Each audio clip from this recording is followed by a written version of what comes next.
खबर नाज़रन खे ॾींदा हलूं त DG ranger Sindh major general Iftikhar Hasan Chaudhry चयो आहे त पाकिस्तान वॾड़नि जी वॾी कुर्बानियुनि जो समर आहे। DG ranger Sindh major general Iftikhar Hasan Chaudhry Darul Uloom Mujaddidia Naeemia साहिबदाद ॻोठ मलीर जो दौरो कयो आहे। उन मौक़े ते डीजी रेंजर्स इफ्तिकार हसन चौधरी मदरसे में क़ाइम मुख़्तलिफ़ शोबनि जो दौरो कयो आहे। डीजी रेंजर्स ख़िताब कंदे चयो आहे त पंहिंजे सफ़र में इत्तेहाद पैदा करे भाईचारी ऐं सबर खे हथी ॾियणी आहे जीअं मुआशरे में इख़लाक़ी क़दरनि जी रिवायतुनि खे बरक़रार रखी सघिजे। हिन अहम ख़बर जे हवाले सां तव्हांखे ॿुधायूं पिया।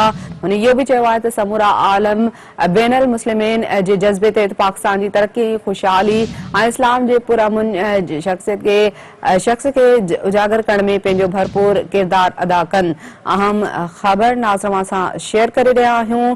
अपडेट कंदा हलूं त DG ranger Sindh major general Iftikhar Hasan Chaudhry चयो आहे त पाकिस्तान वॾड़नि जी वॾियुनि कुर्बानियुनि जो समर आहे।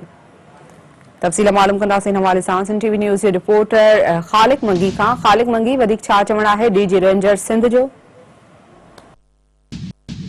DG ranger Sindh major general Iftikhar Hasan Chaudhry Darul Uloom Majeeda नईमा साहिबदाद ॻोठ मलीर जो दौरो कयो आहे, जिते जेको आहे त मुफ्ती अब्दुल्ला नईमी इंचार्ज मुफ्ती नज़ीर मोहम्मद नईमी ऐं ॿियनि जेको आहे त डीजी रेंजर्स जो इस्तक़बाल कयो ऐं डीजी रेंजर्स खे मदरसे जो जेको आहे त दौरो करायो ऐं उते जेके लाइब्रेरी आहे मदरसे में जेके तालिब जेको आहे तालीम हासिल कंदा हुन जॻह जो बि दौरो करायो। जंहिंखां पोइ डीजी रेंजर्स मीडिया सां ॻाल्हाईंदे चयो त हीउ मुल्क असांजे वॾनि जी कुर्बानियुनि सां जेको आहे ठहियो आहे ऐं असां सभिनी खे गॾिजी जेको आहे त हिन मुल्क खे अञा वधीक मज़बूत करणो आहे। ऐं डीजी रेंजर्स जो इहो बि चवणो त हर फ़िक्रे जे उलमा सां जेको आहे त हू मिले ॾिठो ऐं सभिनी खे इतिहाद बि करणो पवंदो।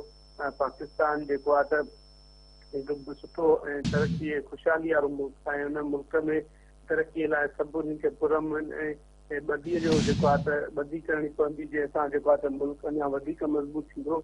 ऐं डीजी रेंजर्स पारां इहो बि चयो आहे त हू मुख़्तलिफ़ अञा ॿियनि मदरसनि जो बि दौरो कंदो ऐं उलमान सां मिलंदो। जी वॾी महिरबानी ख़ालिक मंगी अपडेट करण जे लाइ। आम ख़बर अवां सां शेयर कईसीं। DG ranger Sindh major general Iftikhar Hasan Chaudhry Darul Uloom Mujaddidia Naeemia साहिबदाद ॻोठ मलीर जो दौरो कयो आहे।